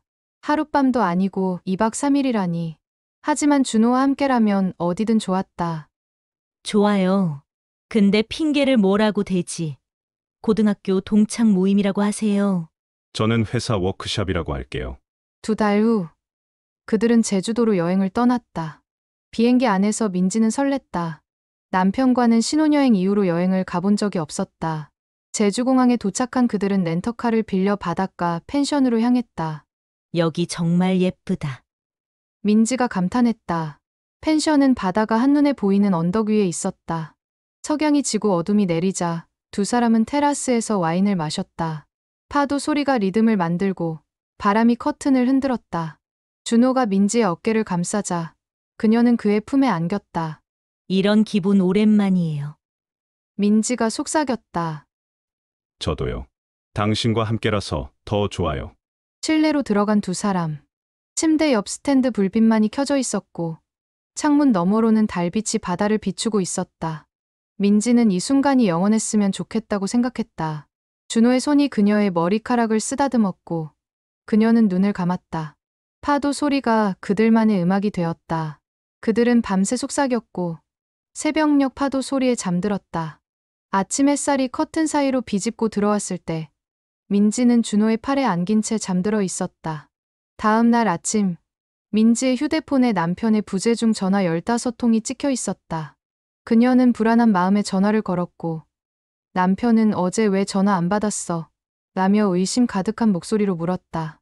아, 동창들이랑 술 마시고 일찍 잤어? 미안. 민지는 거짓말이 자연스러워진 자신이 무섭기도 했다. 제주도에서의 둘째 날 밤도 특별했다. 그들은 성산일출봉 근처의 작은 식당에서 회를 먹었고 소주를 마셨다. 술에 취한 민지는 평소보다 말이 많아졌다. 준호 씨, 우리 이러다가 걸리면 어떡해? 걱정 마요. 조심하면 돼요. 하지만 두 사람 모두 알고 있었다. 이게 오래 갈 수 없다는 것을. 펜션으로 돌아온 그들은 다시 테라스에 앉았다. 밤하늘에는 별이 가득했다. 서울에서는 볼 수 없는 풍경이었다. 저 별 보이세요? 저게 카시오페이아 자리예요. 준호가 민지의 귀에 속삭였다. 그의 숨결이 그녀의 목덜미를 간지렸다. 민지는 몸을 돌려 준호를 마주 봤다. 두 사람의 눈이 마주쳤고 다음 순간 그들은 키스를 하고 있었다. 실내로 들어간 두 사람은 이번에는 더 급했다. 옷이 벗겨지고 침대로 쓰러졌다. 에어컨 소리와 그들의 거친 숨소리만이 방 안을 채웠다. 창밖의 파도는 여전히 리듬을 만들고 있었다. 시간이 멈춘 것 같았다. 그들은 서로를 탐했고 아침이 올 때까지 잠들지 않았다. 새벽 4시, 민지는 준호의 팔베개를 베고 누워 천장을 바라봤다. 이게 사랑일까? 그녀는 혼잣말을 했다. 제주도에서 돌아온 지 일주일 후, 민지의 남편이 그녀의 휴대폰을 뒤졌다. 카카오톡 대화는 삭제했지만 사진첩에 남아있던 제주도 석양 사진 한 장이 모든 것을 드러냈다. 사진 속에는 와인잔 2개와 남자의 손이 희미하게 보였다. 이게 뭐야? 동창 모임에 남자랑 둘이 갔어? 남편의 목소리는 분노로 떨렸다. 민지는 부인했다. 아니야. 그냥 친구들이랑 찍은 건데. 거짓말하지 마. 이 손은 누구 손이야? 사진 메타데이터 봤어. 제주도 성산읍 펜션이라고 나와. 남편은 준호의 명함을 찾아냈고 전화를 걸었다. 준호의 아내가 받았다. 여보세요? 제 아내가 당신 남편이랑 제주도 갔다 왔는데 아세요? 전화 너머로 준호 아내의 경악하는 소리가 들렸다. 네. 무슨 소리예요? 우리 남편은 회사 워크샵 갔다 왔는데. 회사에 확인해 보세요. 거짓말인지. 모든 진실이 밝혀지는 순간이었다. 준호의 아내는 회사에 전화했고 그런 워크샵은 없었다는 답을 들었다. 준호의 아내는 SNS를 통해 민지를 찾아냈다. 민지의 인스타그램 계정은 비공개였지만 태그된 사진들을 통해 정보를 모았다. 그리고 시댁 가족들에게까지 모든 사실을 알렸다. 시어머니 장례식장에서 남자를 꼬셔서 제주도까지 갔대요. 시댁은 발칵 뒤집혔고 민지의 친정 부모까지 소문을 들었다. 시아버지가 전화를 걸어왔다. 내가 그렇게 염치 없는 여자였어. 마누라, 장례식장에서 남자 만나서 놀아났다며. 민지는 아무 말도 할 수 없었다. 시댁 가족들은 단톡방에서 민지를 비난했고 그녀를 방에서 쫓아냈다. 친정 어머니도 실망했다는 문자를 보냈다. 내가 그런 애가 아니었는데. 남편은 이혼을 요구했다. 어머니 돌아가신 지 3달 만에 이게 뭐야? 넌 사람도 아니야. 민지는 용서를 빌었지만 소용없었다. 무릎 꿇어. 빌어봐. 남편이 소리쳤다. 민지는 무릎을 꿇었다. 미안해. 정말 미안해. 다시는 안 그럴게. 하지만 남편의 마음은 돌아서 있었다. 이혼해.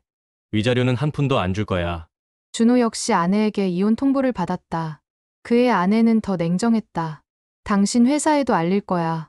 무역회사 이사가 불륜이나 하고 다녔다고. 준호는 무너졌다. 회사에서의 입지도 위태로워졌다. 결국 두 사람 모두 이혼 절차에 들어갔다. 민지는 아이의 양육권을 지키려 했지만 남편 측 변호사가 그녀의 불륜 증거를 모두 제출했다. 호텔 카드 사용 내역, 제주도 펜션 예약 기록, 카카오톡 복구된 대화 내용. 판사는 민지에게 불리한 판결을 내렸다. 양육권은 남편에게, 민지는 아이를 한 달에 한 번만 볼 수 있었다. 준호도 비슷한 처지였다. 그의 아내는 철저하게 준비했고 그는 재산의 절반과 두 아이의 양육권을 모두 잃었다. 회사에서도 권고사직을 받았다. 두 사람은 모든 것을 잃었다. 이혼이 확정된 후 준호가 민지에게 전화를 걸었다. 미안해요. 우린 여기까지인 것 같아요. 왜요? 이제 우리 자유롭잖아요. 민지의 목소리는 절박했다. 자유롭다고요? 우린 모든 걸 잃었어요. 이게 자유인가요? 준호는 전화를 끊었다. 그리고 번호를 차단했다. 민지는 혼자 남겨졌다. 작은 원룸을 얻어 이사했다. 친정 부모는 얼굴도 보기 싫다며 연락을 끊었다. 아이는 한 달에 한 번 남편이 정한 장소에서만 만날 수 있었다. 첫 면회 날 7살 딸이 물었다. 엄마, 왜 우리 집에 안 와? 민지는 대답할 수 없었다. 그녀는 편의점 아르바이트를 시작했다. 야간 근무를 하며 낮에는 잠을 잤다. 친구들은 모두 연락을 끊었다. 불륜녀라는 낙인이 찍힌 그녀를 아무도 만나주지 않았다. 밤마다 원룸에 혼자 앉아 소주를 마셨다. 그때 그 명함만 받지 않았더라면 하지만 후회해도 소용없었다. 6개월이 흘렀다. 민지는 우연히 길에서 준호를 마주쳤다. 그는 수척해져 있었다. 민지 씨, 오랜만이에요. 어색한 침묵이 흘렀다. 커피 한 잔 할까요? 준호가 물었다. 민지는 고개를 끄덕였다. 카페에서 두 사람은 그동안의 이야기를 나눴다. 준호도 직장을 잃고 작은 회사에 다시 취직했다고 했다. 아이들은 전 부인이 키우고 있었다. 힘드시죠? 민지가 물었다. 많이요. 민지 씨도 힘드시죠? 두 사람은 서로의 눈을 바라봤다. 그 눈빛에는 그리움이 담겨 있었다. 보고 싶었어요. 준호가 먼저 말을 꺼냈다. 저도요. 민지의 목소리는 떨렸다. 그들은 알고 있었다. 이러면 안 된다는 것을. 하지만 외로움은 이성을 마비시켰다. 오늘 같이 있을래요? 준호의 제안에 민지는 잠시 망설였다. 이미 잃을 게 없었다. 네. 그들은 다시 호텔로 향했다. 강남역 근처의 익숙한 호텔이었다. 체크인을 하고 방으로 들어가는 동안 두 사람은 아무 말도 하지 않았다. 방문이 닫히자 준호가 민지를 끌어안았다. 미안해요. 정말 미안해요. 괜찮아요. 저도 보고 싶었어요. 그날 밤 두 사람은 서로의 외로움을 달랬다. 창밖의 도시 불빛이 방 안을 흐릿하게 비췄고 에어컨 소리만이 정적을 채웠다. 그들은 옷을 벗었고 침대에 쓰러졌다. 준호의 손이 민지의 등을 쓰다듬었고 그녀는 눈물을 흘렸다. 왜 울어요? 그냥 이런 우리가 불쌍해서요. 하지만 눈물은 오래가지 않았다. 그들은 다시 서로를 탐했다. 이미 잃은 것이 너무 많았기에 더 잃을 게 없었다. 밤은 깊어갔고 그들의 숨소리는 거칠어졌다. 새벽 3시 민지는 준호의 가슴에 머리를 기댄 채 물었다. 우리 앞으로 어떻게 돼요? 모르겠어요. 하지만 오늘은 생각하고 싶지 않아요. 아침이 밝았다. 민지는 조용히 옷을 입었다. 준호도 일어나 그녀를 바라봤다. 다음에 또 봐요. 민지가 말했다. 네. 그들은 알고 있었다. 이게 끝이 아니라는 것을. 이미 선을 넘은 그들에게 돌아갈 곳은 없었다. 민지는 원룸으로 돌아왔다. 거울 속에 자신을 바라봤다. 망가진 얼굴, 지친 눈빛. 나는 이제 뭐지? 하지만 대답은 없었다. 휴대폰이 울렸다. 준호였다. 오늘 저녁에 시간 되세요? 민지는 잠시 망설였다. 그리고 답장을 보냈다. 네, 돼요. 그렇게 두 사람의 분류는 다시 시작되었다. 이미 모든 것을 잃은 그들에게 남은 것은 서로뿐이었다. 아이러니하게도 장례식장에서 시작된 만남은 그들의 인생을 장례 치른 후에도 계속되고 있었다. 그들은 일주일에 한두 번씩 만났고 매번 다른 호텔을 찾았다. 어느 날 밤, 호텔 창가에 선 민지가 물었다. 우리 이러다가 죽는 거 아닐까요? 준호는 담배를 피우며 대답했다. 어쩌면 이미 죽은 건지도 몰라요. 그냥 움직이고 있을 뿐이지. 서울의 야경이 그들을 내려다보고 있었다. 그 불빛들 속 어딘가에 그들이 잃어버린 가족들이 살고 있었다. 하지만 그들은 더 이상 그곳으로 돌아갈 수 없었다. 장례식장에서 시작된 사랑은 결국 두 사람의 삶을 파괴했다. 그리고 그 파괴 속에서도 그들은 서로를 놓지 못했다. 그것이 사랑인지 집착인지 위로인지 자기 파괴인지 알 수 없었다. 다만 확실한 것은 그들에게 다른 선택지는 남아있지 않다는 것뿐이었다. 끝까지 시청해 주셔서 감사합니다. 더 많은 막장 드라마 같은 반전 이야기가 계속 보고 싶으시다면 구독과 좋아요, 알림 설정 꼭 부탁드립니다. 여러분의 응원이 다음 이야기를 만듭니다. 불이 꺼진 17층 회의실. 블라인드가 내려진 유리창 너머로 서울 야경이 반짝였다. 민주는 회의 테이블 위에 노인분기 보고서 더미를 한쪽으로 거칠게 밀어냈다. 서류들이 바닥에 흩어지는 소리도 들리지 않았다. 수진의 손목을 잡아당기자 그녀의 몸이 그의 품으로 쏟아졌다. 수진의 흰 블라우스 단추 3개가 이미 풀려 있었고 민준의 넥타이는 그녀의 손에 엉켜 있었다. 회의실 문 손잡이에 걸린 회의 중 팻말이 흔들렸다. 테이블 모서리가 수진의 허벅지를 파고들었지만 그녀는 신음 대신 민준의 입술을 더 깊이 탐했다. 민준의 손이 그녀의 치마 지퍼를 더듬었고 수진의 손톱이 그의 등판을 긁어내렸다. 천장에 스프링클러만이 둘의 그림자를 내려다보고 있었다. 가죽 소파로 옮겨간 둘은 서로의 옷을 벗기기 시작했다. 민준의 와이셔츠가 바닥에 떨어졌고 수진의 스타킹이 찢어지는 소리가 고요한 밤을 찢었다. 인생보다 더 드라마 같은 이야기, 감동과 충격의 막장 드라마 시리즈. 누구나 공감할 수 있는 가족 이야기, 배신과 집착, 그리고 반전까지 실제보다 더 현실 같은 드라마로 여러분을 찾아갑니다. 3월의 어느 월요일 아침, 영업이팀의 새로운 프로젝트가 떨어졌다. H그룹 계열사 통합 마케팅 제안서. 6개월 기한, 예상 수주액 50억. 팀장은 부장 민준을 PM으로 대리 수진을 실무 책임자로 지정했다. 민준은 입사 12년 차, 회사에서 손꼽히는 실적파였다. 수진은 5년 차로 꼼꼼하고 야무진 성격으로 유명했다. 둘 다 기혼이었다. 민준에게는 초등학생 아들이 있었고 수진에게는 3살 어린 딸이 있었다. 첫 회의가 시작됐다. 민준이 프로젝트 방향을 설명하는 동안 수진은 노트북을 열어 실시간으로 회의록을 정리했다. 대리님, 이 부분 어떻게 생각하세요? 민준의 질문에 수진은 망설임 없이 대답했다. 경쟁사 분석을 먼저 진행하고 차별화 포인트를 3가지로 압축하는 게 좋을 것 같습니다. 민준은 고개를 끄덕였다. 역시 수진 대리는 센스가 있어. 그렇게 둘의 협업이 시작됐다. 프로젝트가 본격화되면서 민준과 수진은 자연스럽게 야근을 함께하게 됐다. 다른 팀원들이 하나둘 퇴근하고 사무실이 조용해질 무렵 둘만 남아 자료를 검토했다. 어느 날 밤 10시 수진이 커피를 타오며 민준의 책상에 놓았다. 부장님, 커피 한잔 하세요. 민준이 고맙다는 듯 미소 지었다. 수진 대리도 고생 많아요. 집에서 뭐라고 안 해요? 수진이 씁쓸하게 웃었다. 남편이요? 애 재우느라 바빠서 제가 있는지 없는지도 모를걸요. 민준도 한숨을 쉬었다. 나도 마찬가지예요. 집에 가도 아내는 잠들어 있고 아들은 학원 끝나고 자기 방에만 있고. 그날 밤 둘 사이에 묘한 공감대가 형성됐다.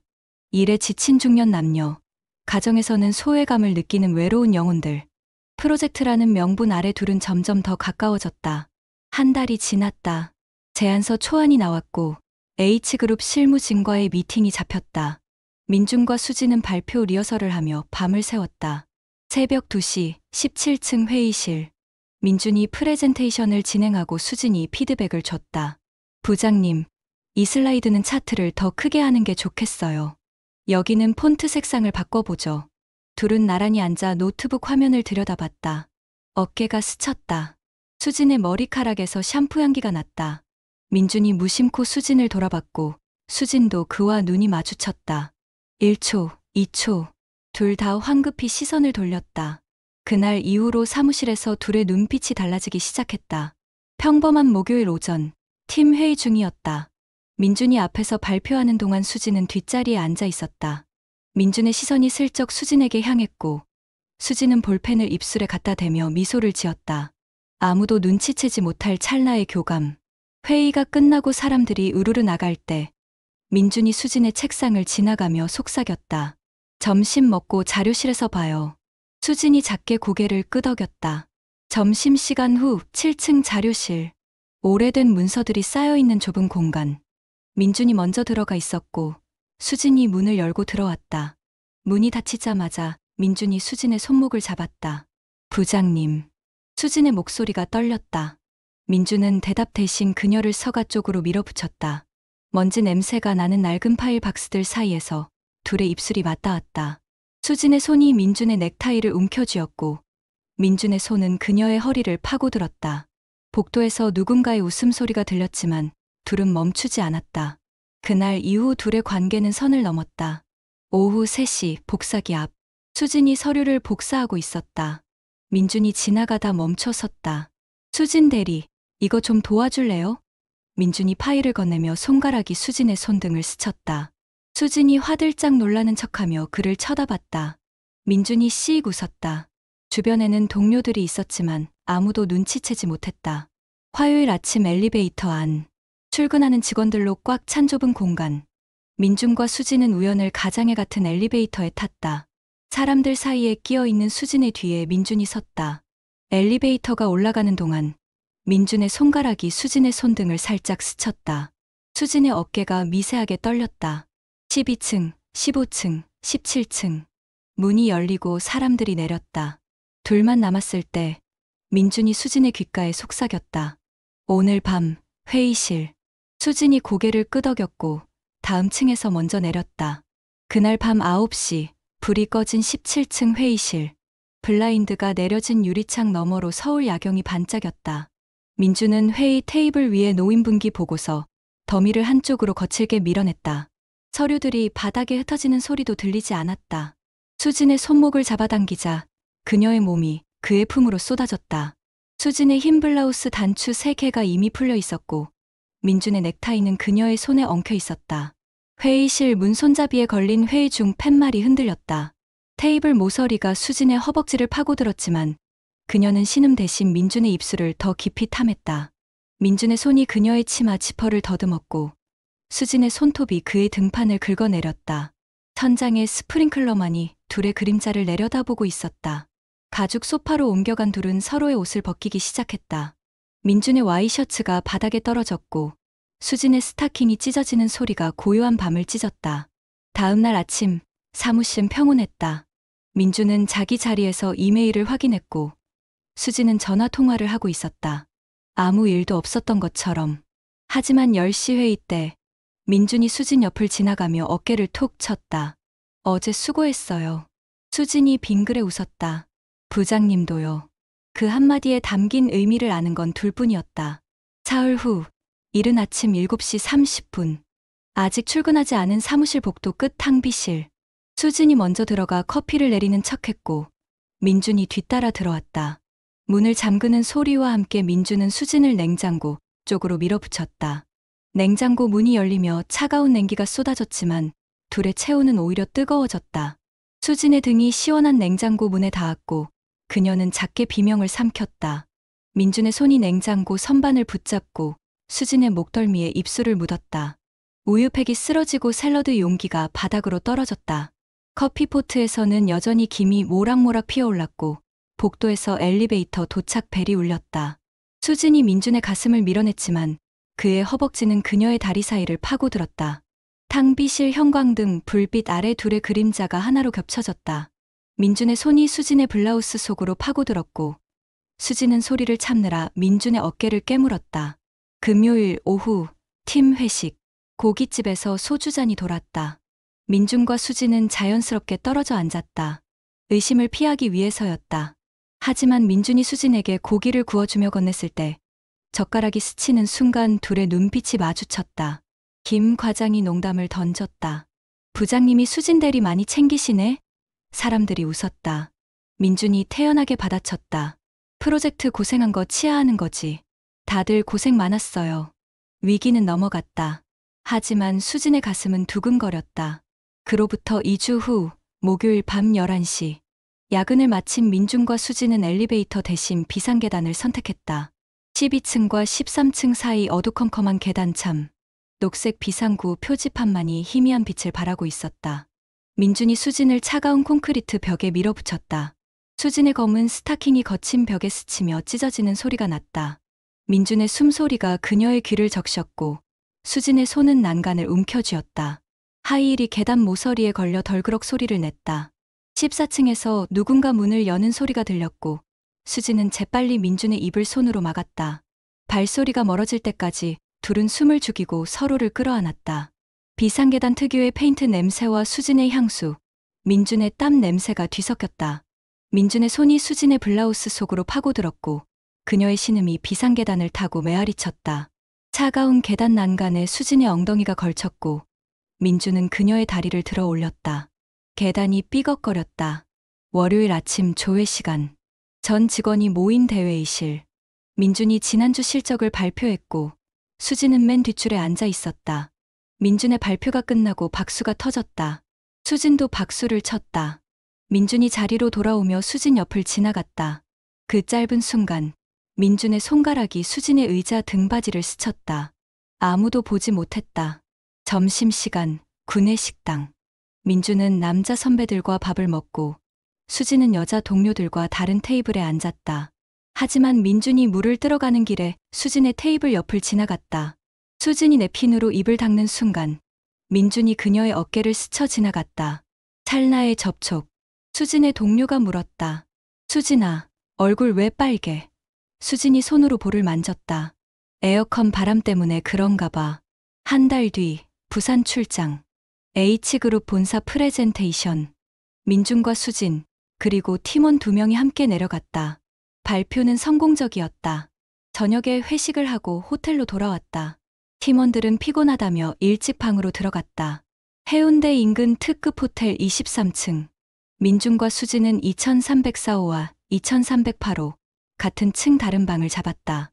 자정이 넘자 민준은 복도를 조심스럽게 살피며 2308호 앞에 섰다. 노크 한 번에 문이 열렸다. 수진은 이미 샤워가운 차림이었고 젖은 머리카락에서 물방울이 떨어지고 있었다. 문이 닫히기도 전에 민준은 그녀를 끌어안았다.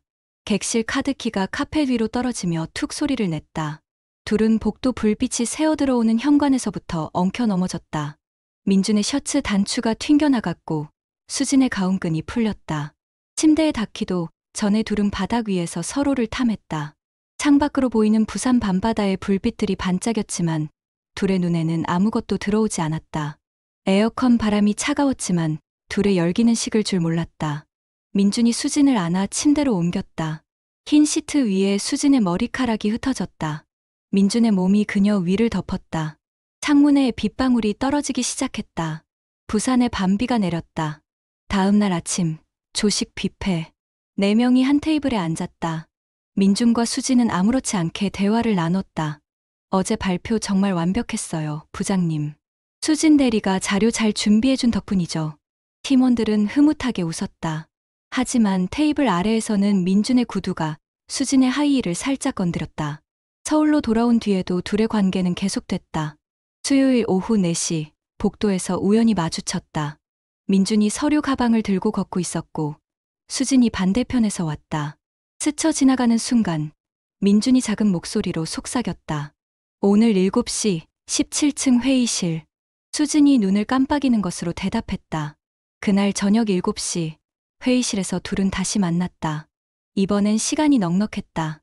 민준이 가져온 와인을 마시며 둘은 소파에 나란히 앉았다. 이렇게까지 해야 하나 싶기도 해요. 수진이 와인잔을 기울이며 말했다. 민준이 그녀의 어깨를 감쌌다. 우린 서로가 필요해요. 집에 가면 외롭잖아요. 수진이 민준의 가슴에 머리를 기댔다. 그래요. 부장님만 있으면 외롭지 않아요. 와인잔이 테이블에 놓였고 둘은 다시 서로에게 빠져들었다. 그렇게 1년이 흘렀다. 민준과 수진의 프로젝트는 대성공이었다. H그룹으로부터 50억 계약을 따냈고 민준은 차장 승진이 확정됐다. 수진도 과장 승진 후보에 올랐다. 회사는 이를 기념해 전사 워크숍을 준비했다. 강남 대형 컨벤션홀에 300명의 전 직원이 모였다. 화려한 무대, 대형 스크린, 축하 현수막. 오후 2시 프로그램이 시작됐다. 민준이 우수사원으로 호명됐다. 그는 단정한 네이비 수트를 입고 당당히 무대에 올랐다. 수진은 사멸에 앉아 박수를 쳤다. 민준의 성과 발표가 시작됐다. 지난 1년간 우리 팀은 그의 목소리가 홀을 가득 채웠다. 대형 스크린에는 프로젝트 성과 자료가 준비되어 있었다. 민준이 프레젠테이션 넘기기 버튼을 눌렀다. 첫 장, 두 번째 장. 순조로웠다. 그런데 세 번째 장으로 넘어가려는 순간 갑자기 스크린이 깜빡였다. 민준이 이상함을 느꼈다. 음향 담당자가 황급히 뛰어갔다. 하지만 스크린은 이미 다른 영상을 재생하고 있었다. 17층 회의실 CCTV 타임스탬프가 찍혀 있었다. 8개월 전 오후 9시 37분. 화면 속에는 회의 테이블 위에 서류들이 흩어져 있었다. 그리고 그 위에 얽힌 두 사람. 민준과 수진이었다. 선명했다. 너무나 선명했다. 홀이 술렁였다. 뭐야, 저거? CCTV 영상 아냐? 웅성거림이 커졌다. 민준의 얼굴이 새하얗게 질렸다. 수지는 사멸해서 벌떡 일어났다. 스크린 속 영상은 계속 재생됐다. 2분, 3분. 누군가 비명을 질렀다. 저거 부장님이잖아. 옆에 있는 사람 수진 대리 아니야? 대표이사가 손으로 얼굴을 감쌌다. 인사팀장이 음향실로 달려갔다. 당장 꺼. 하지만 영상은 쉽게 꺼지지 않았다. 1분이 더 지나서야 스크린이 꺼졌다. 하지만 이미 늦었다. 300명의 눈이 다 봤다. 민주는 무대에서 얼어붙어 있었다. 수지는 출구로 뛰어나갔다.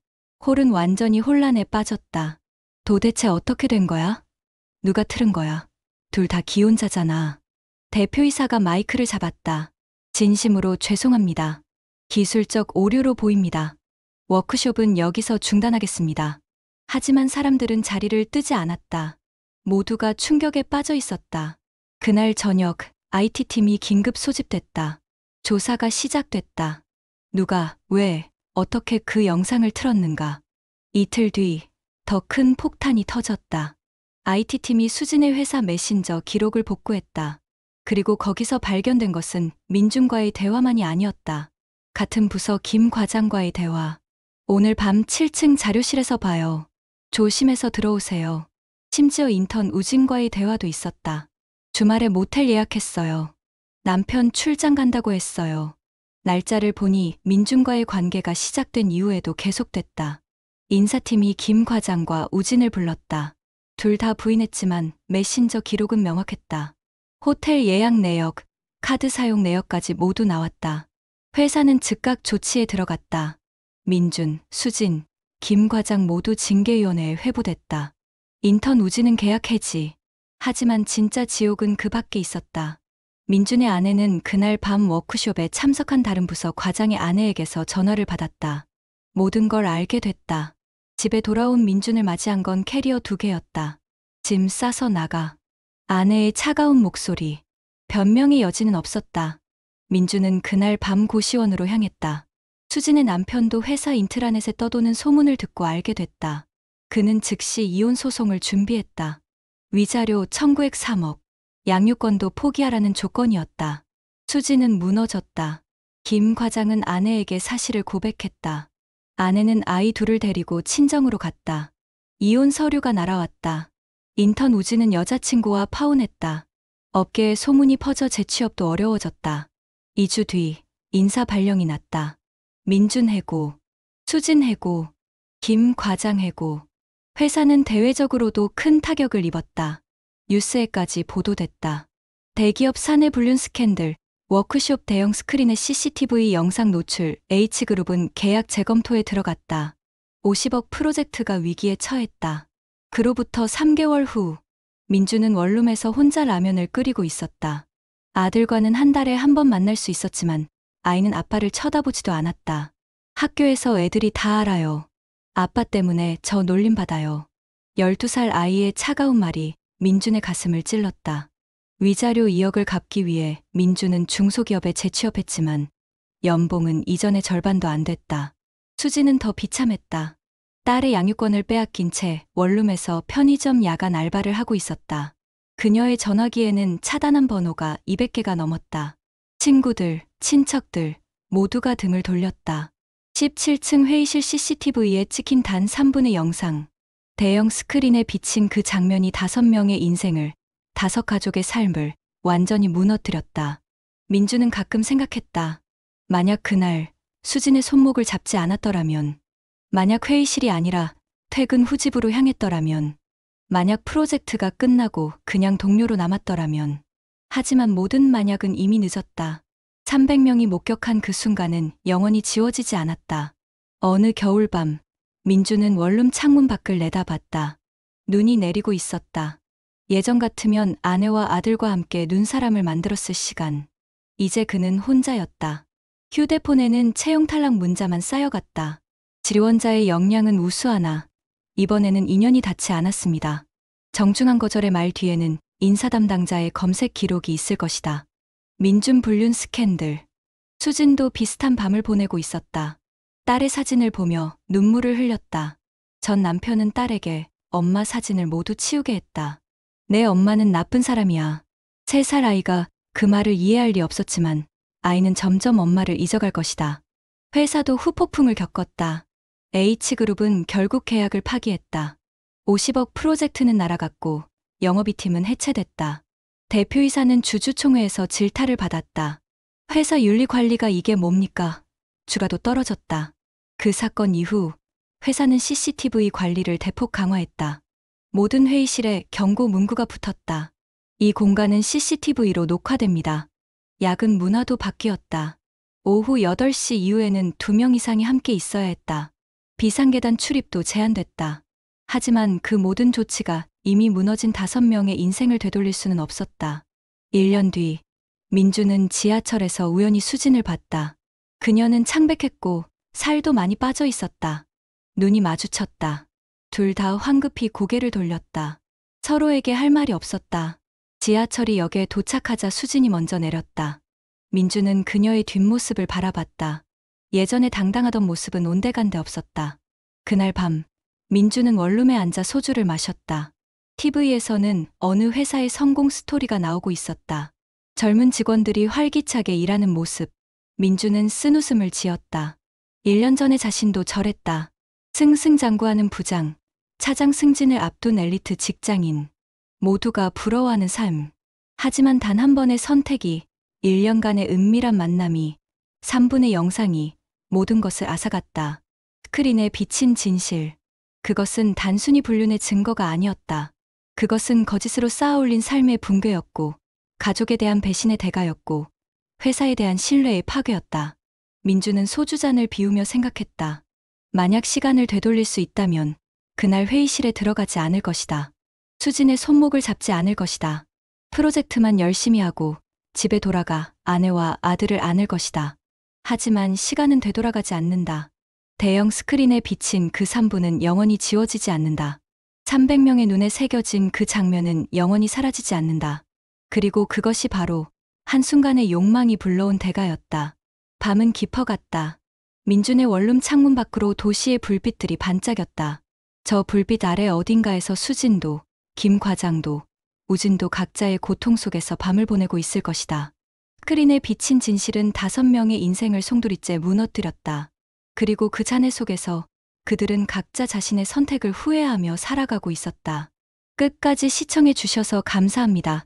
더 많은 막장 드라마 같은 반전 이야기가 계속 보고 싶으시다면 구독과 좋아요, 알림 설정 꼭 부탁드립니다. 여러분의 응원이 다음 이야기를 만듭니다.